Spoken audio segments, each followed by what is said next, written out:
Daniel kept the screen angled toward Evelyn, but he did not push it closer like a salesman showing a deal. He held it like evidence that needed respect. Evelyn felt the room tilt in a quiet way, as if her brain was trying to protect her from believing what her eyes had just seen. Millions were not a number that belonged to her life. Her life had numbers like $87 at the pharmacy, $32 for gas, $400 for a surprise repair that made her sigh and shuffle money between envelopes. She swallowed and tried to speak like the sensible adult she had always been. "There has to be a mistake," she said. "I do not have money like that. I came here with a deposit slip for a few $1,000s. Not that." Daniel nodded once. "That is the most reasonable first reaction," he said, and his calmness steadied her enough to breathe again. He clicked a few keys, and new lines appeared. Dates, status codes, a field labeled dormant, a name that looked familiar and unfamiliar at the same time. "This is not showing as a brand new deposit that arrived today," Daniel explained. "It looks like an existing structure that has been inactive for a very long time. It surfaced because you entered matching identity information when you started the application." Evelyn's mind raced through her past like a hallway of closed doors. She had grown up in a small town, married young, worked steady jobs, raised a family, and watched her husband, Robert, turn into the kind of man who fixed things quietly instead of talking about them. Robert had been gone for 7 years now. If he had left her something, she would have known. Would she not? She gripped her purse strap as if it could anchor her to reality.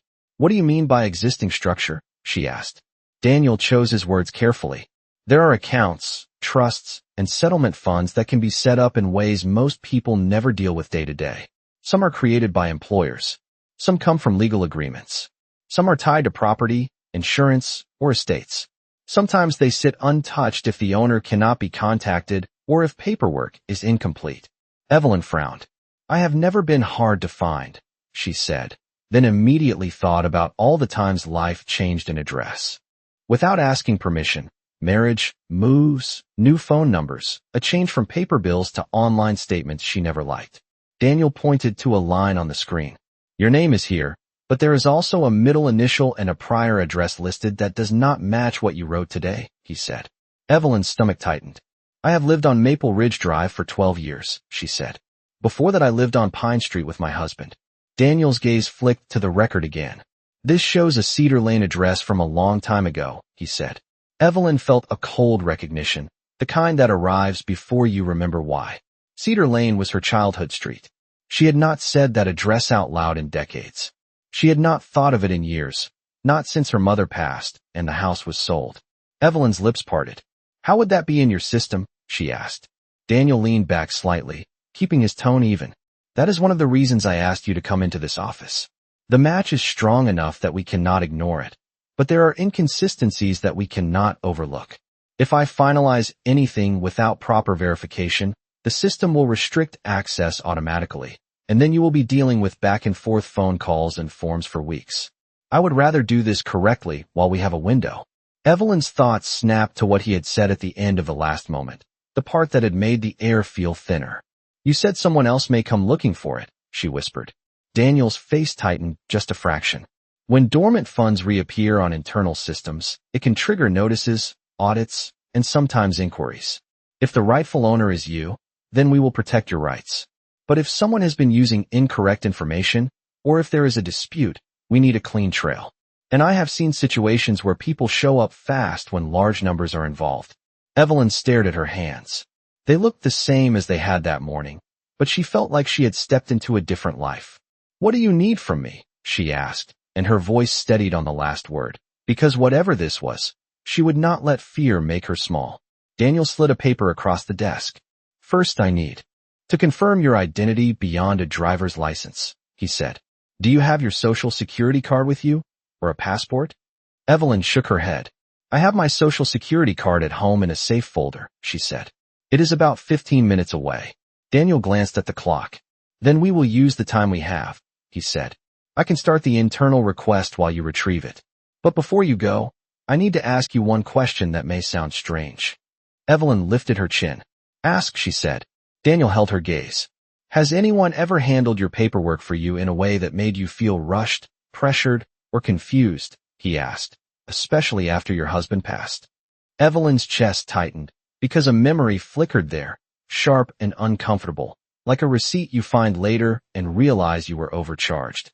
Evelyn held Daniel's gaze, but her throat tightened the way it did when a song on the radio pulled up a memory you did not invite. After Robert died, everyone had advice, everyone had a pamphlet, and everyone seemed to know exactly what a grieving woman should do next. She had been the one paying the bills for years, but grief does something strange. It makes even simple paperwork feel like a foreign language. Rushed, pressured, or confused, she repeated softly, as if trying the words on for size. Daniel did not interrupt. He just waited, giving her space like he had learned that silence can be kinder than questions. Evelyn looked down at her wedding ring that she still wore on a thin chain around her neck, tucked under her cardigan, and she remembered the day Robert's coworker, Mark, showed up at her door with a casserole and a folder. Mark had always been friendly, always the kind of man who called everyone kiddo, even when they were grown. He said he had helped other families get everything squared away, and that Robert would have wanted it handled quickly. Evelyn had been grateful at first, because gratitude was easier than thinking. Mark sat at her kitchen table, spread papers out like a magician laying out cards, and pointed to signature lines with the tip of a pen. "This is just to release the company from having to mail things," he had said. "This is just to make sure you do not get taxed twice. This is just to change your address so the checks do not get lost." Evelyn had asked a question once, timidly, about a form that mentioned a trust, and Mark had laughed lightly and said, "It is boring legal language, Evelyn. You do not want to get stuck in the weeds." She had signed because she was tired, because her daughter was crying in the next room, because she did not want to be difficult, and because the world had suddenly started moving too fast without Robert. Now, sitting in a bank office with millions on a screen, that memory did not feel like kindness anymore. It felt like being steered. Evelyn's mouth went dry. "There was someone," she admitted. "A co-worker of my husband. He helped me with some forms." Daniel's eyes stayed gentle, but his posture shifted as if a puzzle piece had clicked into place. "Do you remember his last name?" he asked. Evelyn stared at the carpet, trying to pull it from the fog of years. Mark Ellison," she said finally, and the name landed heavy in the room. Daniel typed it into a note field, then looked up. "Thank you. That helps," he said. Evelyn's heart thumped. "Helps what?" she asked. Daniel did not offer reassurance he could not prove. "It helps us understand the possibilities," he said. "Sometimes paperwork is done correctly, and people simply forget details over time. Sometimes there are errors. And sometimes someone tries to be helpful in a way that benefits them more than it benefits you. We will not assume anything yet." Evelyn's cheeks warmed with embarrassment, then cooled into something steadier. "I feel foolish," she said. Daniel shook his head immediately. "You are not foolish," he said. "You are human, and you are grieving. People make decisions under stress every day. The important part is that you are here now." He slid another paper across the desk, a simple checklist. "If you can bring your social security card and one piece of mail with your name and current address, we can strengthen your identity verification," he said. "While you are gone, I will initiate an internal trace request to see the origin of that dormant structure and whether it connects to an estate, a settlement, or a trust." Evelyn stood, her knees slightly shaky, and adjusted her purse strap. "Should I be worried about someone taking it?" "While I am gone?" she asked. Daniel's answer was careful. "Right now, the system has surfaced it, but it is not dispersed," he said. "Think of it like a light turning on in a storage room that has been dark for years. The items were already inside. The light just let us see them. That said, the moment the light turns on, people who have keys start paying attention." Evelyn looked at the closed door, then back at Daniel. "Then I will be back fast," she said. Daniel checked the clock again. 15 minutes gets you home," he said. 15 minutes gets you back. That gives us a buffer. Drive safely, but do not run errands. And one more thing, Miss Carter." Evelyn paused. "What?" Daniel lowered his voice. "Do not call anyone about this yet," he said. "Not family, not friends, and especially not anyone connected to your husband's old workplace. Until we confirm what this is, it is safer to keep it contained." Evelyn felt a chill, not of fear, but of clarity. She nodded once. "Understood," she said, and when she stepped out of the office, the bank lobby looked the same as before, but she no longer felt like the same woman who had walked in. Evelyn's hands shook just enough that she had to try the key twice before her front door opened, and when it finally did, the familiar smell of lemon cleaner and old cookbooks hit her like a lifeline. She did not stop to take off her shoes. She walked straight to the small cabinet in the hallway where she kept what she called her safe folder, the one she promised herself she would never lose track of. It held the boring but necessary pieces of her life: her birth certificate, her marriage license, Robert's death certificate, her social security card, and the house paperwork she barely understood when she signed it. Daniel's words echoed in her ears: "Do not call anyone. Keep it contained." Evelyn's fingers slid between plastic sleeves until she found the small card. It looked ordinary, almost too ordinary to be connected to the number she had seen on that screen. She grabbed a recent utility bill from the kitchen counter, then paused at the sink where her phone sat face down. Her first instinct was to call her daughter, just to hear a familiar voice, just to say, "Something weird is happening," but she stopped herself. Daniel had not sounded paranoid. He had sounded experienced. Evelyn turned the phone over and saw a missed call from an unknown number. Her stomach tightened. It could have been a scammer. It could have been nothing. It could have been someone trying to reach her about a car warranty. But on a day like today, nothing felt like nothing. She slid the phone into her purse without listening to any voicemail, then grabbed her keys and left again. The drive back to the bank felt shorter and longer at the same time. Every red light looked personal. Every slow driver felt like a test of her patience. She kept checking the clock on her dashboard, counting minutes like they were coins. When she pulled into the parking lot, she parked crooked, corrected herself, then sat for a second with both hands on the steering wheel, breathing. She told herself, "You are not in trouble. You are verifying facts. Facts do not care about fear." Inside, the lobby noise seemed louder than before, but the teller spotted her immediately and waved her toward the hallway. Evelyn walked fast, but did not run. She would not be the kind of woman who looked guilty when she was not. The office door opened, and Daniel stood as if he had been waiting in the exact spot. "Thank you for coming back quickly," he said. Evelyn held out the social security card and the utility bill like they were keys to a locked room. Daniel took them carefully, checked the name, checked the number, checked the address, and entered everything into the system. His face stayed neutral, but his eyes moved faster now. "Okay," he murmured, more to himself than to her. "This helps." He slid the documents back to her and turned the monitor slightly away again, typing with a steady rhythm. Evelyn watched his hands because she did not know where else to put her attention. A quiet printer in the corner began to hum, then stopped. Daniel picked up a single page, scanned it, then exhaled through his nose. "Ms. Carter," he said, "your identity verification is solid. That confirms you are who you say you are." Evelyn let out a breath she did not realize she was holding. "So the money is mine?" she asked, and the word mine tasted strange, like trying on someone else's coat. Daniel did not say yes. He did not say no. He said, "It confirms that the match is legitimate enough for us to proceed to the next layer." He tapped the page. "This is an internal trace response. It does not give us every detail yet, but it gives us a direction." Evelyn leaned forward. "What direction?" Daniel hesitated, then pointed to a line on the paper that listed a category code and a source label. "This appears to be connected to a settlement fund," he said, "and it references an employer-associated program from years ago." Evelyn's mind snapped to Robert's old job and to Mark Ellison's casserole and folder. She felt heat rise in her chest, not anger exactly, but a sharp sense of being late to her own story. "Robert never mentioned anything like that," she said. Daniel nodded. "Many people do not," he replied. "Sometimes they do not know. Sometimes they assume it will be handled automatically. Sometimes someone else handles it for them." Evelyn's fingers curled around the edge of her purse. "Where has it been all this time?" she asked. Daniel's eyes flicked to another line. "Dormant," he said simply. "Untouched, at least from what we can see in this layer. But there is something else." Evelyn's heart thumped. "What else?" Daniel rotated the monitor just enough for her to see a small detail she would have missed on her own. An address field with a typo, one digit off in a zip code, one letter off in a street name, like a deliberate stumble placed in the path. "Someone changed contact information at some point," Daniel said quietly, "and it was changed in a way that could prevent notices from reaching you." Evelyn's mouth went dry.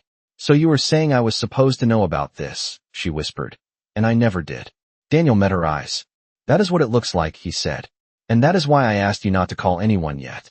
Because if someone intentionally redirected this, the moment they sense it is resurfacing, they may try to move faster than you. Evelyn stared at the screen again, and the number that once felt impossible now felt personal in a different way, like a letter that had been mailed to her for years and returned unopened. What happens next? She asked. Daniel's voice lowered. Next, he said, we find out who had the ability to change that information and why. Daniel did not waste time dressing it up. He clicked through 2 internal screens and pointed without letting his finger touch the glass, like the information was fragile. Change history exists, he said, but access to it is limited. The branch can see that something changed. We cannot see who changed it without compliance pulling a deeper log. Evelyn's pulse hammered in her ears. Then pull it, she said. The firmness in her voice surprised even her. Daniel looked at the clock again. The 30-minute window was nearly gone, but his calm did not crack. I already started the escalation, he said. But there is a procedure.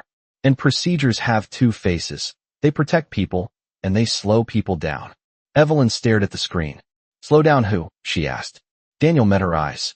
Everyone, he replied. Including you. He printed another form and slid it across the desk, this one with official language and checkboxes. Evelyn read the first line and felt her stomach tighten again. Temporary restriction, verification, investigative review. What does this mean? She asked, tapping the paper with a fingertip. It means the system will do what it is designed to do when it sees a large dormant balance tied to resurfaced identity, Daniel said. It will protect the funds by restricting activity until we confirm the rightful owner and origin. That protection is good, but the experience is unpleasant.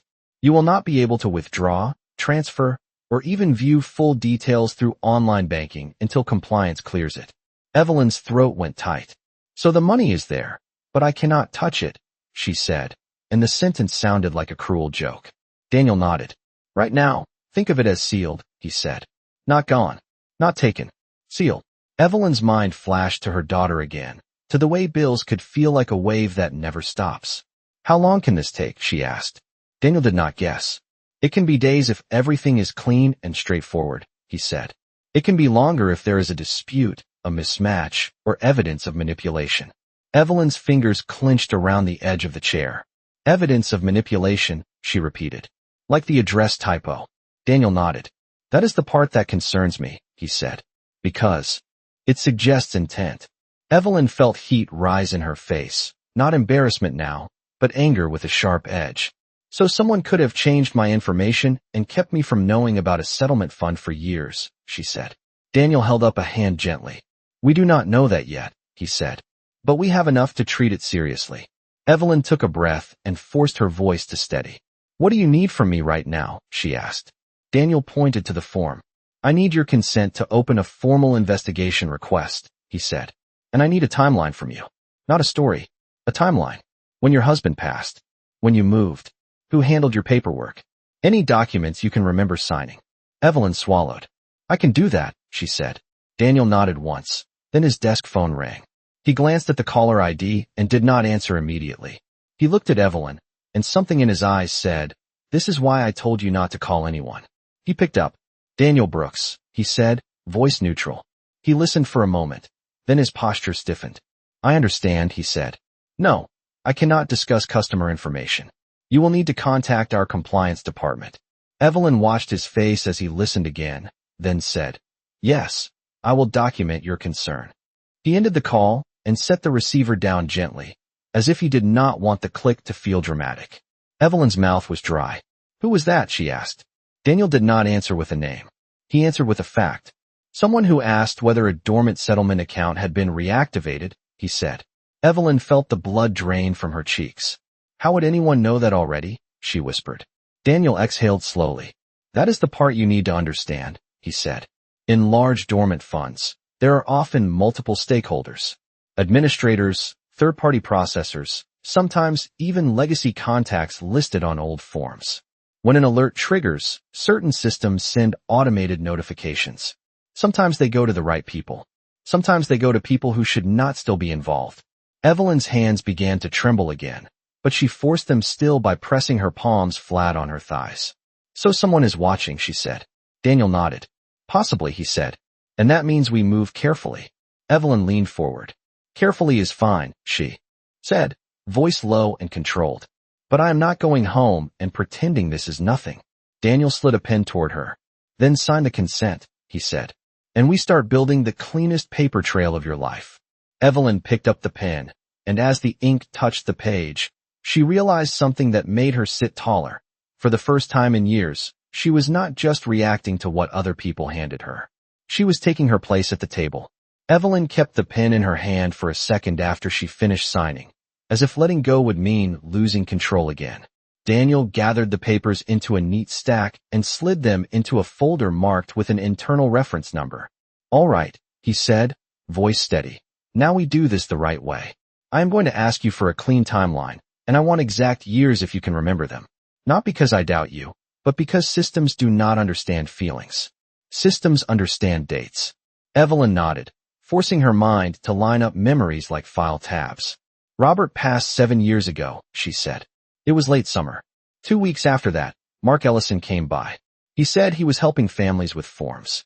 Daniel typed, late summer, 7 years ago. He repeated quietly, then looked up. And before Robert passed, where was he employed?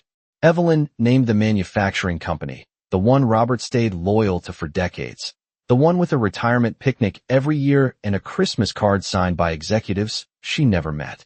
Daniel wrote it down, then opened another internal screen and requested a compliance trace, his eyes scanning fields that looked like a different language. Settlement fund tied to employer, he murmured. That narrows it. Evelyn felt a faint, bitter humor in her chest. Robert never trusted paperwork, she said. He trusted his hands. He trusted showing up on time. He believed if you worked hard, the company would do right by you. Daniel did not comment on whether that belief was safe or dangerous. He simply said, many people believe that, and often it is true. But the weak point is not always the company.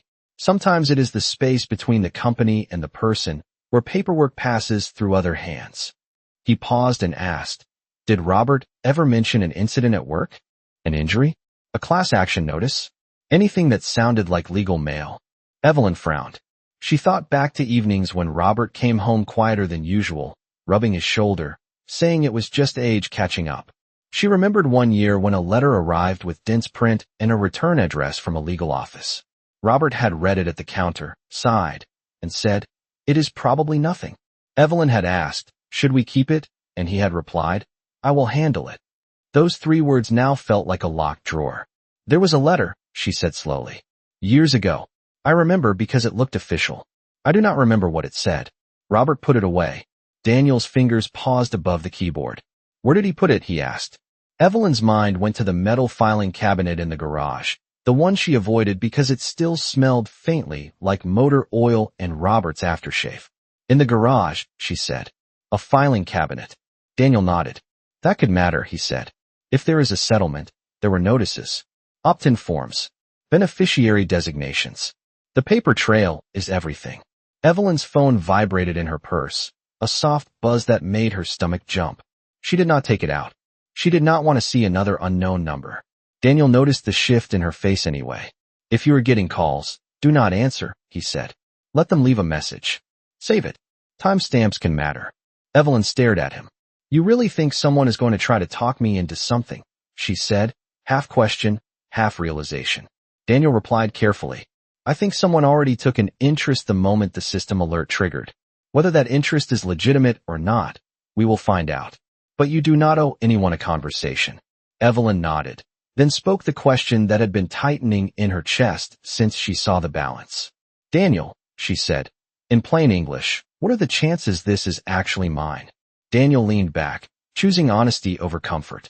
In plain English, he said, your identity match is strong, and the childhood address detail points toward you. That is a good sign. The inconsistencies point toward interference or error. That is the bad sign. What it means is this. The money is likely connected to your household in some legitimate way, but we have to prove the path from then to now. Evelyn's eyes stung, but she blinked it away. And if someone interfered, she said, then they stole years from me. Daniel did not argue. He only said, yes. And that is why the next step is not just confirming the balance. It is confirming the story behind it. He slid a new form toward her, A request for records release. If you sign this, he said, compliance can pull the deeper log. Who changed contact information, when it changed, and what credentials were used. Evelyn took the pen again without hesitation. Do it, she said. Daniel nodded, and as soon as she signed, he clicked submit. A small confirmation message appeared on the screen. Daniel's eyes narrowed at a single line near the bottom, and his voice dropped. Ms. Carter, he said, the record lists a legacy contact. Evelyn's chest tightened. Who? Daniel read the name aloud, and Evelyn felt the room go cold even without a draft. Mark Ellison. Evelyn's body reacted before her mind finished processing the words. Her shoulders stiffened, her stomach dropped, and her fingers tightened around the edge of the chair as if the room might slide away. Mark Ellison. The name was not a stranger's name. It was the name of a man who had stood in her kitchen with a sympathetic smile and a pen, the name of a man who said he was helping her. For a moment she could not speak. She only stared at Daniel, searching his face for any sign that he had misspoken. Daniel did not blink.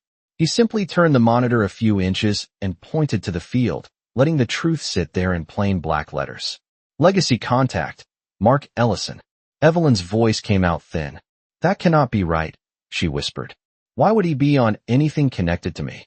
Daniel's answer was quiet and direct. A legacy contact is someone listed to receive communications or assist with administration, he said. Sometimes it is a spouse. Sometimes it is an attorney. Sometimes it is a trusted third party. It can be legitimate. It can also be misused. Evelyn felt heat rise behind her eyes, but she refused to let tears be the only response. Tears were too easy. Clarity was harder. He told me it was just paperwork, she said. He told me it was boring legal language. He told me I did not want to get stuck in the weeds. Daniel nodded slowly, not in agreement with Mark, but in recognition of the pattern. People who misuse paperwork often speak that way, he said. They make it sound like questions are inconvenient. They make it sound like you are being difficult for wanting to understand. Evelyn's jaw tightened. I was not trying to be difficult, she said. I was trying to survive that month. Daniel's eyes stayed steady. I know, he said. And you did survive. Now we correct what was done. Evelyn leaned forward. Tell me what he did, she demanded. Daniel exhaled. I cannot state what he did until compliance pulls the deeper logs, he said. But I can tell you what being listed here suggests. It suggests he had access to forms that allowed him to be added as a point of contact. It suggests that communications could have been routed to him instead of you. It suggests that when notices went out, he could have been the one receiving them. Evelyn's ears rang. She remembered Mark's helpful follow-up calls that first year, the casual way he asked if she had received any letters, the way he offered to handle it, if anything arrived. At the time, she thought he was checking in. Now it sounded like monitoring. So every time something was mailed, she said, voice shaking with anger she was finally letting into the room, he might have been the one seeing it. Daniel nodded once. That is one possibility, he said. Evelyn swallowed hard. And the address typo, she said, thinking out loud. That could have been on purpose. So mail would not find me. So I would not ask questions. Daniel did not argue. Correct, he said. A small error can create a big barrier. One wrong digit in a zip code can send letters into a loop. One incorrect street abbreviation can make an automated system mark mail as undeliverable. Evelyn felt the humiliation in her chest, the old shame of being the woman who signed without reading every line. But she did not let it settle. What do we do right now? She asked. Because I am not leaving this building without a plan. Daniel opened a fresh note document. Right now we document, he said. You tell me everything you remember about Mark's visit. Date range. What he brought. What he said. What you signed. Whether he took copies. Whether he took originals. Evelyn nodded, and her memory sharpened under pressure. He had a folder with the company logo, she said. He said Robert had benefits I needed to claim. He asked me for Robert's social security number. He asked for my social security number. He wrote down my old address from Cedar Lane, said it was for verification, and I remember thinking it was strange because I had not lived there since high school. Daniel's fingers paused. He referenced Cedar Lane. He repeated, eyes narrowing. That would explain why it appears in the record. Evelyn's voice grew steadier as anger organized her thoughts. He also asked if I planned to sell the house, she said. I did not understand why that mattered. He said it was just for the file. Daniel typed faster. That is not a normal question for basic benefit paperwork, he said quietly. Evelyn felt her phone vibrate again in her purse, and this time she pulled it out and glanced at the screen. Unknown number. Another one. She looked at Daniel. It is happening, she said. Daniel held out his hand, palm open, not to take her phone, but to steady the moment. Do not answer, he said. Let it go to voicemail. Evelyn let it ring until it stopped, then saw a new notification. Voicemail received. Her stomach turned. Daniel watched her face. Save it, he said. And if they mention this situation, do not respond. We are building evidence, not conversations. Evelyn nodded, then leaned forward again, eyes locked on his. Daniel, she said, voice low and certain. If Mark Ellison is on that record, then this was not an accident. And if this was not an accident, then I am done being polite about my own life. Daniel met her gaze and nodded once. Good, he said, because the next step is going to require you to be very clear, very patient, and very firm. Daniel pushed a small notepad toward Evelyn, not as a suggestion, but as a tool. We are going to do 3 things at once, he said. 1, we keep the bank process moving. 2, we protect you from being talked into anything. 3, we prepare for the moment someone tries to interfere. Evelyn nodded, feeling her fear compress into focus. Tell me what to do, she said. Daniel pointed to her phone. First, voicemail, he said. Play it on speaker, but do not speak into the phone while it plays. Evelyn tapped the screen with a steady finger and held the phone between them. A smooth male voice filled the office, friendly in the way that felt practiced. Ms. Carter, hello. This is Mark Ellison. I am reaching out because there may be some confusion with paperwork related to Robert's old benefits. I heard there might be a banking issue. Please call me back as soon as you can so we can straighten this out quickly. I do not want you to get overwhelmed by legal language. Evelyn stared at the phone as if it had lied to her. Mark Ellison had not said millions. He had not said settlement. He had not said dormant funds. He had said confusion and quickly in legal language, the same pressure in a softer voice. Daniel's eyes narrowed. That voicemail is important, he said. He used your husband's name. He implied he has inside knowledge that he should not have. He attempted to steer you into a private conversation. Evelyn's lips pressed into a thin line. So he knows, she said. Daniel nodded. He knows something triggered, he replied. Or he suspects it and is trying to confirm. Either way, you do not call him back. Evelyn's voice turned sharp.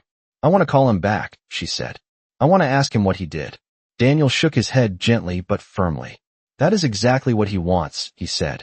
A phone call is not proof. A phone call is leverage. He can charm you, intimidate you, confuse you, or get you to say something that makes you doubt yourself. We do not give him that. Evelyn took a breath through her nose, then nodded. Fine, she said. Then what? Daniel opened a new email window on his computer. We document this voicemail, he said. I am going to note the time and the content. You are going to save it. If he texts, you keep it. If he calls again, you let it go to voicemail again. Evelyn tightened her grip on her purse. And if he shows up here, she asked. Daniel's voice stayed calm. Then he is not a bank customer in a private office, he said. He will be handled by policy. You will not meet him alone. You will not sign anything he brings. You will not accept any documents from him without review. Evelyn nodded, then asked the question that had been quietly building behind her anger. Daniel, she said, can he take the money? Daniel answered carefully. Not if it is yours and the funds are properly restricted, he said. But people can create chaos. They can file disputes. They can claim to be authorized. They can pressure administrators. That is why we build the clean trail now. Evelyn leaned forward. What is the bank doing right now? She asked. While we sit here. Daniel turned the monitor slightly and pointed to a status line. Compliance request is in queue, he said. A settlement fund trace has been initiated. A restriction has been placed to prevent movement. And I am adding a note to the record that there was an unsolicited contact from the legacy contact listed, attempting to influence the customer. Evelyn felt a surge of relief that was quickly replaced by a new worry. What if I signed something back then that made him authorized? She asked. What if I gave him permission without realizing? Daniel looked her in the eyes. That is possible, he said. But permission is not the same as ownership. And if it was obtained under misleading circumstances, there may be remedies. Also, authorization often expires, especially when linked to a specific event or time frame. Evelyn's chest tightened. So I need legal help, she said. Daniel nodded. Possibly, he said. But you do not start by hiring the first person you find on the internet. You start by gathering your own records. Your power is the paper trail. Evelyn remembered the filing cabinet in the garage again. The letter Robert put away, she said. I need to find it. Daniel nodded. Yes, he said. Tonight you go home and you search calmly. Not in a panic. You pull every document connected to Robert's employer, benefits, retirement, insurance, and any legal mail. You do not throw anything away. You do not highlight. You do not scribble notes on originals. You organize. Evelyn let out a slow breath. I can do that, she said. Daniel's phone rang again, and he silenced it without answering, then looked at Evelyn. One more thing, he said. If Mark contacts your daughter or anyone in your family, he may frame it as concern. He may say he is trying to help. You need to prepare your family without giving details. Evelyn frowned. How do I do that if I cannot call anyone? Daniel gave her a practical solution. You can say you are handling a sensitive banking verification and you will update them when it is appropriate, he said. That is true. It protects you, and it prevents the story from spreading before we have facts. Evelyn nodded, feeling the old habit of pleasing others trying to rise, then pushing it back down.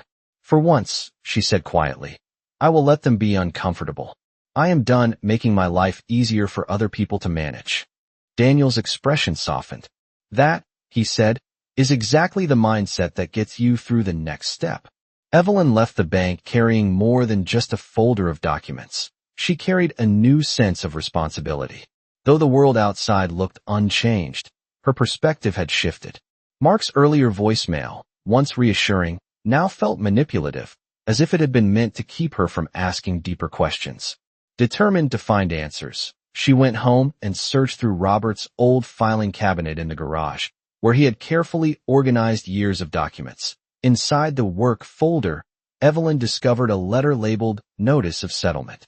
It explained that Robert's employer had been involved in a long-standing dispute over employee benefits, resulting in a settlement fund for eligible workers. The document included Robert's identification details and required a beneficiary designation. What unsettled Evelyn most was seeing Robert's signature on the form, and beneath it, listed as an alternate contact in different handwriting, was the name Mark Ellison. As she continued searching, Evelyn found an envelope marked Return to Sender. The address was nearly correct but contained a small error in the zip code. That minor mistake had prevented important documents from reaching her, effectively keeping her unaware for years. Realizing the significance of what she had uncovered, Evelyn began documenting everything carefully. She recorded herself reading key details aloud, took photos of the documents, emailed them to herself, and printed copies. She no longer trusted a single system to safeguard the truth. The next day, Evelyn returned to the bank. Daniel immediately recognized that she had brought exactly what was needed. After reviewing the documents, he initiated a deeper investigation. Within days, they uncovered that the contact information associated with Robert's account had been altered shortly after his death, using credentials linked to an external administrator. As a result, communications had been redirected, preventing Evelyn from receiving critical information about the settlement. Although the funds had not been improperly released, the diversion of notices was enough to trigger corrective action. The account status was updated from an investigative freeze to verified beneficiary processing, officially recognizing Evelyn as the rightful beneficiary. Additional safeguards were put in place to prevent any third-party communication without her written consent. When Evelyn saw her name formally confirmed, she did not react with excitement. Instead, she felt a quiet sense of restoration, as though pieces of her life were finally being returned to her. In the following weeks, Evelyn focused on practical steps. She paid off outstanding bills, hired an estate attorney to review all related documents, and created a clear plan to ensure her daughter would never face the same confusion or uncertainty. However, the most profound change was internal. Evelyn became more confident and proactive. She asked questions without hesitation, read every detail carefully, and refused to let others decide what was too complicated for her to understand. Through this experience, Evelyn learned a powerful lesson. The greatest loss is not financial. It is losing time, peace of mind, and the right to know and claim what rightfully belongs to you.